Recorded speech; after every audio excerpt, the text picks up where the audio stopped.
Baiklah, selamat siang. Selamat siang semuanya.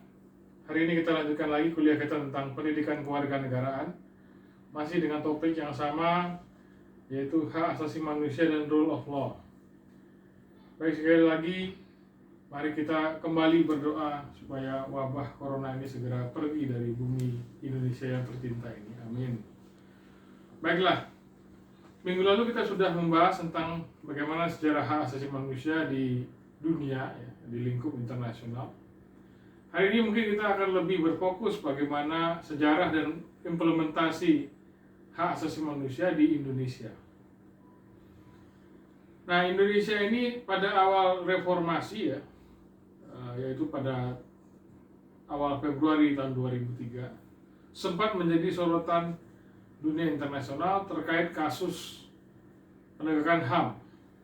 Pada saat itu ada sebuah lembaga yang bernama Serious Crime Unit yang merupakan bentukan dari sebuah lembaga PBB atau UN yang mengurusi masalah transisi administrasi di Timor Leste. Jadi kan Timor Leste itu sebelum menjadi sebuah negara, daerah tersebut merupakan bagian dari Indonesia, bagian dari NKRI. Tapi ketika pada tahun 99 diselenggarakan jajak pendapat atau referendum, mayoritas masyarakat Timor Leste memilih untuk merdeka. Nah, untuk kemerdekaan secara penuh itu maka dibentuklah sebuah lembaga transisi oleh UN ya, yang bernama UNTAID ya, United Nations Transitional Administration in East Timor.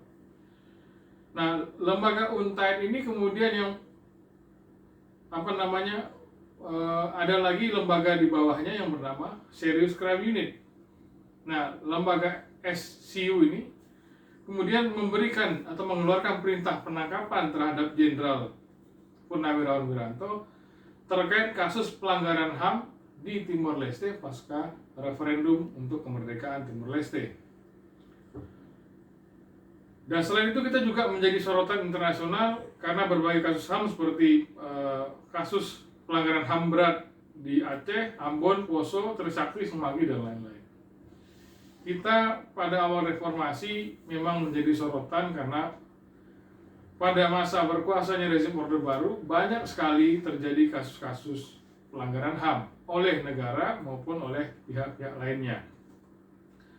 Nah, untuk itulah kemudian pada tahun 2003 dibentuk apa yang dinamakan sebagai KPP HAM atau Komisi Penyidik Pelanggaran Hak Asasi Manusia oleh Komnas HAM.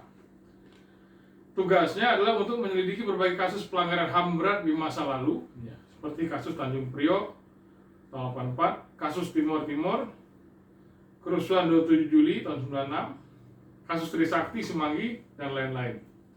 Dasarnya adalah Undang-Undang Nomor 39 tahun 1999 tentang HAM yang berisikan bahwa setiap hak asasi seseorang menimbulkan kewajiban dasar dan tanggung jawab untuk menghormati HAM orang lain secara timbal balik.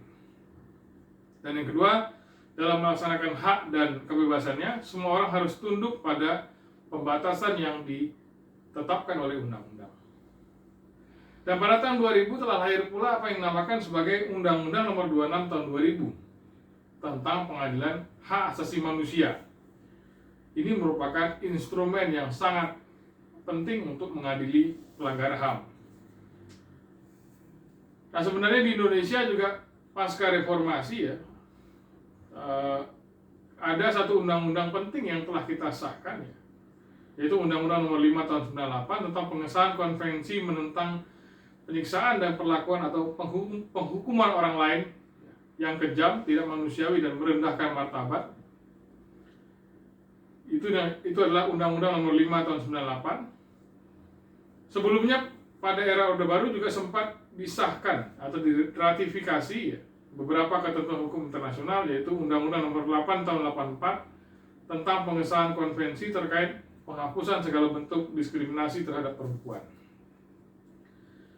Nah, sebenarnya untuk persoalan HAM ini ya, yang ada di Undang-Undang Dasar 45 itu yang kemudian diturunkan menjadi beberapa undang-undang tentang HAM tersebut ya. Undang-Undang Nomor 39, Undang-Undang Nomor 26 tahun 2000, Undang-Undang Nomor 5 tahun 98 ya. Itu merupakan penjabaran ya, penjabaran dari konsep hakikat manusia dalam Pancasila, yaitu monopluralis. Artinya terdiri dari banyak segi, tapi merupakan suatu kesatuan yang tidak dapat dipisahkan.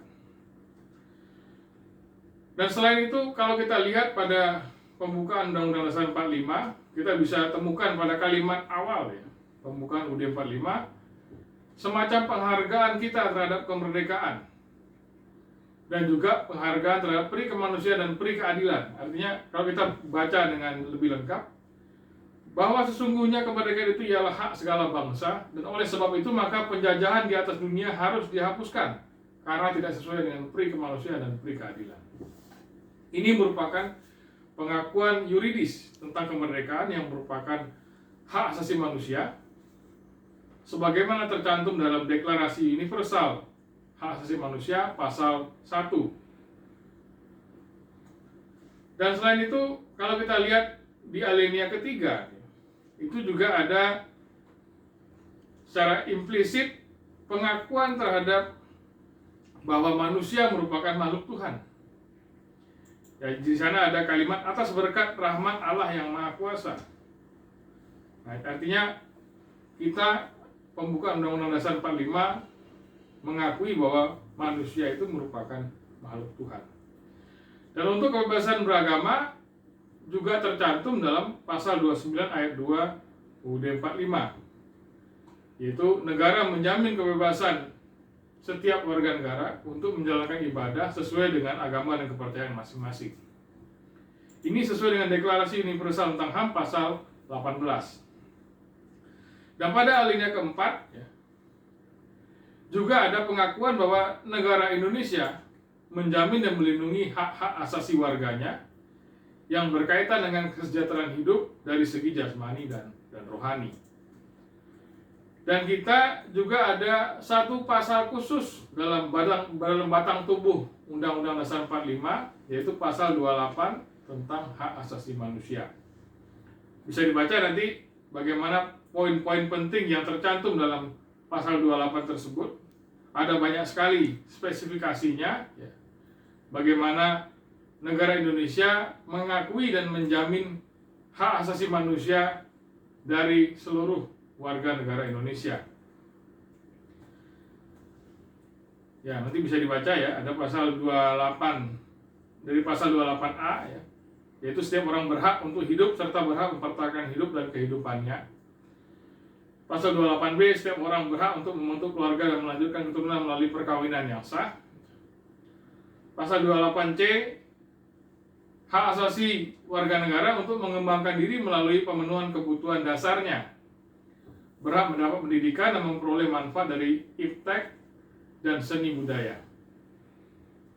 Pasal 28D yaitu berisikan tentang pengakuan terhadap dan jaminan perlindungan dan kepastian hukum yang adil serta perlakuan yang sama di hadapan hukum.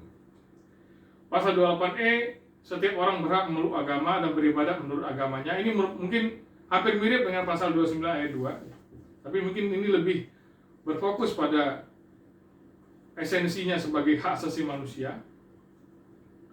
Dan pasal 28F, setiap orang berhak untuk berkomunikasi dan memperoleh informasi. Jadi kebebasan untuk mendapatkan informasi dan mengakses komunikasi dan informasi. Pasal 28G, setiap orang berhak atas perlindungan diri pribadi, berhak untuk dilindungi oleh negara, ya, dirinya, keluarganya, dan kehormatan, martabat, dan harta bendanya, serta berhak atas rasa aman dan perlindungan dari ancaman ketakutan. Pasal 28H, setiap orang berhak untuk hidup sejahtera lahir dan batin, memiliki tempat tinggal dan mendapatkan lingkungan hidup yang baik dan sehat, serta berhak memperoleh pelayanan kesehatan. Ini mungkin merupakan dasar dari undang-undang tentang sistem jaminan sosial di Indonesia yang kemudian melahirkan BPJS. Pasal 28I, hak untuk hidup, hak untuk tidak disiksa, dan hak untuk kemerdekaan pikiran dan hati nurani, hak beragama, dan lain-lain. Pasal 28J, setiap orang wajib menghormati hak orang lain dalam tertib kehidupan masyarakat, berbangsa, dan bernegara. Nah, itulah poin-poin tentang hak asasi manusia dalam Undang-Undang Dasar 45 dari pasal 28A sampai pasal 28J. Nanti mungkin bisa dibaca supaya lebih lengkap. Nah, kita lanjutkan setelah kita membahas tentang hak asasi manusia di Indonesia, kita lanjutkan tentang pengertian rule of law dan negara hukum. Rule of law itu apa sebenarnya? Rule of law itu sebenarnya adalah, dan negara hukum sebenarnya tidak bisa dipisahkan karena masing-masing memiliki keterkaitan satu sama lainnya. Negara hukum harus ada rule of law-nya, ada aturan hukumnya. Negara hukum atau Rechtsstaat bahasa Belanda lahir dari perjuangan untuk menentang absolutisme, yaitu kekuasaan raja yang sewenang-wenang, untuk mewujudkan negara yang konstitusional. Karena itulah maka proses perkembangan negara hukum lebih memiliki ciri yang revolusioner.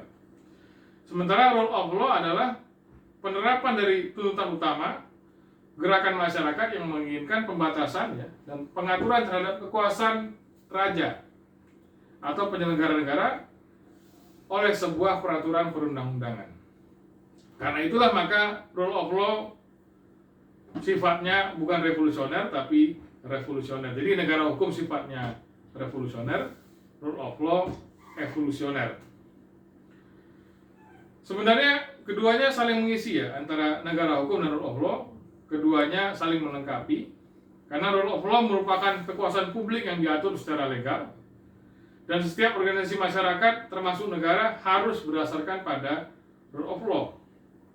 Dalam suatu negara, rule of law secara substansial berkaitan dengan peraturan perundang-undangan. Jadi sistem perundang-undangan itu adalah merupakan rule of law.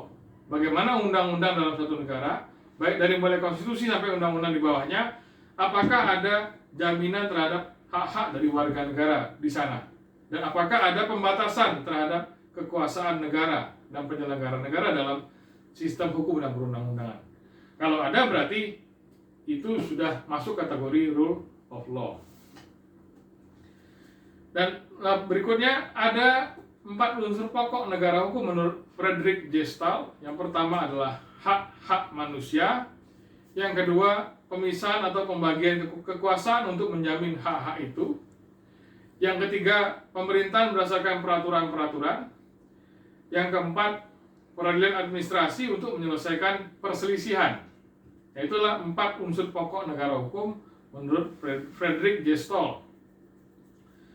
Negara Indonesia secara yuridis formal adalah negara hukum. Kita bisa lihat pada pembukaan Undang-Undang Dasar 45 alinea keempat ada kalimat yang berbunyi, maka disusunlah kemerdekaan kebangsaan Indonesia itu dalam suatu undang-undang dasar negara Indonesia yang terbentuk dalam suatu susunan negara Republik Indonesia yang berkedaulatan rakyat. Itu sudah jelas disebutkan bahwa kemerdekaan kebangsaan Indonesia itu disusun dalam suatu undang-undang dasar negara Indonesia. Jadi negara Indonesia ada konstitusi yang dinamakan sebagai undang-undang dasar atau hukum tertingginya. Nah, kita lanjutkan. Jadi rule of law ini yang paling tinggi adalah bukan manusia tapi hukum. Kalau dulu pada era Orde Baru, kita bisa lihat di slide-slide pertemuan sebelumnya Pada era Orde Baru yang tertinggi adalah manusia. Karena pada era Orde Baru itu ada yang dinamakan sebagai lembaga tertinggi negara. Yang dinamakan Majelis Permusyawaratan Rakyat. Itu yang paling tinggi. Bahkan di atas presiden. Sementara pada era reformasi, hal tersebut sudah diamandemen. Sehingga yang tertinggi bukan lagi MPR, tapi UUD 45. Yang berdasarkan pada Pancasila. Nah, karena itulah maka hukum dalam negara hukum tidak boleh dibuat, ditetapkan, ditafsirkan, dan ditegakkan dengan tangan besi atau kekuasaan semata. Harus berdasarkan pada aspirasi rakyat. Jadi rakyatlah yang kemudian menentukan hukum itu seperti apa baiknya. Apakah hukum tersebut melindungi rakyat atau sebaliknya memberangus kebebasan rakyat? Itu yang harus diperhatikan baik-baik. Khususnya sekarang ketika terjadi pembahasan tentang Omnibus Law di Dewan Perwakilan Rakyat yang untungnya oleh Pak Presiden Jokowi ditunda karena berkaitan dengan penanganan COVID-19 ya. Presiden Jokowi mengambil tindakan yang cukup tepat dengan menunda pembahasan Omnibus Law. Karena itu sangat kontroversial. Banyak sekali rakyat yang protes ya. Berbagai kalangan rakyat yang protes terhadap Omnibus Law karena dianggap tidak sesuai dengan aspirasi rakyat. Baik, kita lanjutkan ya. 3 unsur mendasar dalam rule of law menurut Albert Van Dissy. Yang pertama adalah supremasi hukum. Tidak ada kekuasaan yang sewenang-wenang. Penguasa tidak boleh bertindak di luar hukum. Yang kedua, kedudukan yang sama di hadapan hukum. Jadi semua, baik itu warga negara maupun penyelenggara negara, posisinya sama di depan hukum, tidak boleh dibeda-bedakan. Yang ketiga, terjaminnya HAM oleh undang-undang dan keputusan-keputusan pengadilan. Yang terakhir, ya, berdasarkan atas rumusan syarat-syarat pemerintahan yang demokratis di bawah rule of law yang dinamis, ya, hasil pertemuan International Commission of Jurists di Bangkok tahun 65, ada beberapa syarat pemerintahan demokratis ya di bawah rule of law. Yang pertama adalah perlindungan konstitusional. Jadi bagaimana hak-hak individu ya juga dijamin dalam konstitusi. Yang kedua, lembaga kehakiman yang bebas dan tidak memihak. Yang ketiga, pemilu yang bebas. Yang keempat, kebebasan menyatakan pendapat. Yang kelima, kebebasan berserikat atau berorganisasi dan beroposisi. Yang keenam, pendidikan kewarganegaraan. Jadi apa yang kita selenggarakan sekarang, pendidikan kewarganegaraan, merupakan salah satu syarat dari pemerintahan yang demokratis di bawah rule of law yang dinamis. Baiklah, itu saja mungkin untuk hari ini ya. Jangan lupa untuk mengecek bagian classwork atau tugas kelas. Nanti saya akan berikan satu pertanyaan. Untuk sebagai ganti presensi, kalian coba jawab pertanyaan itu dengan singkat dan tepat ya. Baiklah, kalau begitu kita lanjutkan minggu depan. Terima kasih atas perhatiannya. Mohon maaf kalau ada kekurangan. Sampai bertemu minggu depan. Selamat siang.